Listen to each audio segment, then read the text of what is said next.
Hello, English learners. I'm Mizu, and welcome back to Go English.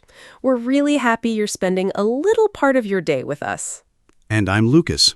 Whether you're watching with your morning coffee, during your lunch break, or just relaxing after a long day, thanks for being here. Let's learn some real English together. So, can I tell you something funny that happened yesterday? Please do. I feel like your stories always end with an English lesson somehow. They really do. I was sitting in a coffee shop, and two people were practicing English together. One of them said, "I was in the bus when I called you." And I already know exactly why that caught your attention. Right, because nothing was actually wrong with the sentence itself. I understood it immediately, but it didn't sound like something you'd normally hear from a native speaker. Exactly. Most native speakers would naturally say, "I was on the bus." And that's where English starts playing little tricks on us. Why is it in the car, but on the bus? And it doesn't stop there. It's in a taxi, on a train, on a plane, in an elevator. Who came up with all this? Sometimes English feels like it makes up the rules just to keep learners guessing. The funny thing is, it actually isn't random. There's a way native speakers think about these prepositions. We don't usually remember grammar rules. We picture the situation. Exactly. And once you understand that picture, you stop translating in your head. You simply start choosing the preposition that feels natural. So today, we're not going to throw a bunch of grammar rules at you. We're going to help you see English the way native speakers do. By the end of this lesson, you'll understand why we say in the car, on the bus, and a whole lot more. And hopefully, these confusing prepositions won't feel so confusing anymore. Let's get started. Okay, Lucas, before we explain anything, I have a question. Uh-oh. What's up? When you say something like, "I'm in the car," do you actually stop and think, I should use the preposition in here? Not even for half a second. Exactly. Neither do I. That's because native speakers usually aren't thinking about grammar. We're thinking about the picture. Oh, I like that. The picture, not the grammar chart. Right. Imagine you close your eyes for a second. Can you actually see yourself sitting inside a car? Yeah, the doors are closed, the windows are around me, I'm inside this little space. And that's why in feels natural, not because someone memorized rule number 7 in a grammar book. I wish more English books explained it that way. Me too, honestly, Mizu. I think that's why prepositions frustrate so many learners. They're trying to remember words instead of imagining the situation. Exactly. English becomes so much easier when you stop asking, "What's the rule?" and start asking, "What am I looking at?"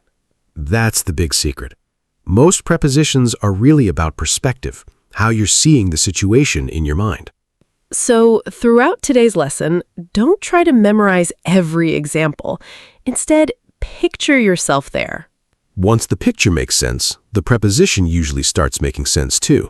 All right, let's start with one everybody knows. I'm in the car. Sounds perfectly normal. How about these? She's in my car. We stayed in the taxi. The kids are sleeping in the van. He left his phone in the truck. Every single one uses in. But why?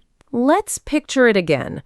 You're inside something. You're surrounded by it. Exactly. The car almost feels like a little room that happens to move. Ooh, I like that. A tiny moving room. Seriously, you've got a roof over your head, doors beside you, seats around you. You're inside an enclosed space. That's the feeling. So it doesn't matter if the car is parked or driving down the highway. Right. The movement isn't important. The space is. Now, here's something funny. Sometimes learners say, "I'm on the car." Mizu, when I hear that, I don't imagine someone sitting inside. Oh, no. I imagine someone riding on top of the car, holding on to the roof while it's driving. Please don't do that. Unless you're filming an action movie, then sure. So if you're sitting inside the vehicle like a normal person, You're in the car, not on the car. See? No complicated grammar, just one simple picture. And that's exactly how we're going to learn the rest of today's prepositions. Okay, now I'm confused again. Only now? Come on, Lucas. If I'm sitting inside a bus, why don't I say I'm in the bus? I'm literally inside it. That's a fair question. And honestly, that's exactly what most learners think. Right? It seems perfectly logical. It does. But here's the interesting part. When native speakers hear the word bus, we're usually not picturing the walls. So what are we picturing? The journey, the transportation, the fact that you're one passenger among many. Oh, so the bus isn't just a vehicle anymore. It's a transportation system. Exactly. The same thing happens with a train, a subway, a plane, or even a ferry. Let's listen to these. I'm on the bus. She's on the train. He's on the subway. We're on the plane. They're on the ferry. Notice how they all feel connected. You're joining the ride. You're part of everyone traveling together. Ooh, I like that. You're not thinking, I'm inside a giant metal box. Definitely not. You're thinking, I'm taking the bus. I'm taking the train. I'm on this journey with everyone else. So the picture changes, not because the grammar changes, but because the way we see the situation changes. Exactly, Mizu. That's why we keep saying, don't memorize, visualize. Okay, I think I'm starting to feel the difference now. Here's an easy shortcut. It's not a perfect rule, but it works most of the time. Private vehicle, usually in. Shared public transportation, usually on. See? That already feels much easier than memorizing 20 different rules. Hold on. Hold on. I know that look. You've found another English mystery. I really have. A taxi has passengers too. Sometimes there are even several people inside. So why don't we say, I'm on the taxi? That's one of my favorite questions, because it helps you see how native speakers think. Okay, I'm listening. A taxi doesn't feel like public transportation, even if the driver is a stranger, even if you're paying for the ride. It still feels like a small car. Exactly. For those few minutes, it almost becomes your own little space. Just you, maybe a friend, and the driver. So my brain naturally sees it the same way it sees a car. Exactly. That's why we say, I'm in a taxi. She got in the Uber. We waited in the cab. Oh, so even though an Uber and a bus both take me somewhere, my brain pictures them differently. That's it. When I hear Uber, I imagine sitting inside a small private vehicle. When I hear bus, I imagine joining a whole group of passengers. Wow, that's actually much easier to remember than I expected. Because you're remembering the picture, not the rule. So, one last comparison. I'm on the bus. I'm in an Uber. Different picture, different feeling, different preposition. And once you start thinking this way, these choices become surprisingly natural. You know what? Now I'm curious. Uh-oh, that's usually when English gets interesting. We've been talking about in the car, on the bus. Same idea, different picture. So does English do that in other places too? Oh, all the time. Let's try a few. Don't think about rules. Just notice which picture feels more natural. At school versus in school. Okay, I'm at school. I'm in school. They sound almost identical. They do, but imagine I text you, sorry, I can't talk, I'm at school. What do you picture? Easy. You're physically at the school. Maybe in a classroom, maybe in the parking lot, somewhere at school. Exactly. Now what if I say, I've been in school for 3 years? Oh, now I don't picture your location anymore. I picture your life. You're a student. Exactly. One answers, where are you? The other answers, what stage of life are you in? At work versus in the office. Okay, how about these? I'm at work. I'm in the office. Imagine I text you, I can't talk, I'm at work. That tells me you're working, not necessarily where you're sitting. Right, I could be in a meeting, in a warehouse, working from a cafe. Now, if you say, I'm in the office, I suddenly picture an actual room. Exactly. See? One describes your situation, the other paints a location. At home versus in the house. Ooh, here's one. I'm at home. I'm in the house. When someone asks, "Where are you?" most people simply say, "I'm at home." It feels cozy, like you've finished the day. Exactly. Now imagine someone asks, "Where's Dad?" Oh, he's in the house. Now I'm comparing the house with the yard, the garage, outside. Exactly. The picture zooms in. In bed versus on the bed. This one's funny. I'm in bed, I'm on the bed. Close your eyes. Which one feels sleepier? Definitely in bed. I picture pajamas, blankets, maybe someone scrolling on their phone, trying to sleep. Exactly. Now she's sitting on the bed. Now she's probably not sleeping. Maybe she's folding laundry, packing a suitcase, looking for her keys. Same bed, different picture. In line versus on the line. One more. Let's do one that surprises people. In line versus on the line. If I'm waiting for coffee, I'm in line. Exactly. Now imagine someone says, "Hang on, Sarah's on the line." Oh, nobody's standing anywhere. She's on the phone. Exactly. Same word, completely different picture. You know what's funny? At the beginning of this lesson, I thought prepositions were just random. And now? Now they feel like little camera angles.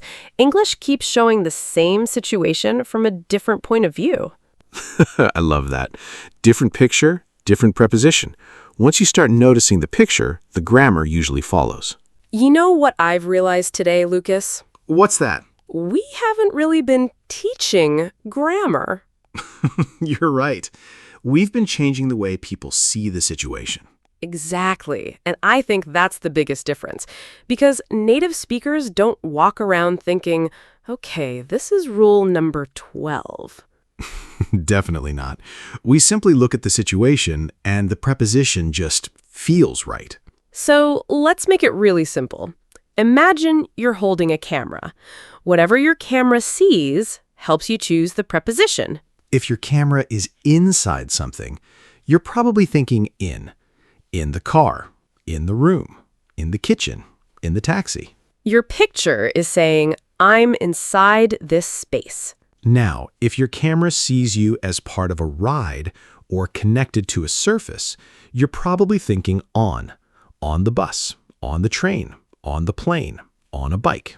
You're joining the journey, not just sitting inside a vehicle. And if your camera is simply pointing to a place, you're probably thinking at school, at work, at home, at the airport. You're answering one simple question. Where? Not, what am I inside? Here's my favorite example. Imagine we're meeting at a coffee shop. Okay. I can say, I'm at the coffee shop. I'm talking about the location. Or, I'm in the coffee shop. Now I'm talking about being inside the building. And if we're sitting outside, I could say, we're on the patio. Same coffee shop, 3 different pictures, 3 different prepositions. Oh, I love that. It's not about memorizing new words. It's about changing the picture. Exactly. So here's one thing we'd love for you to remember after today's lesson. Don't ask yourself, what's the grammar rule? Ask yourself, what picture am I creating? Once you can see the picture, the preposition usually comes naturally. So instead of remembering dozens of rules, just remember 3 simple feelings. In, I'm inside.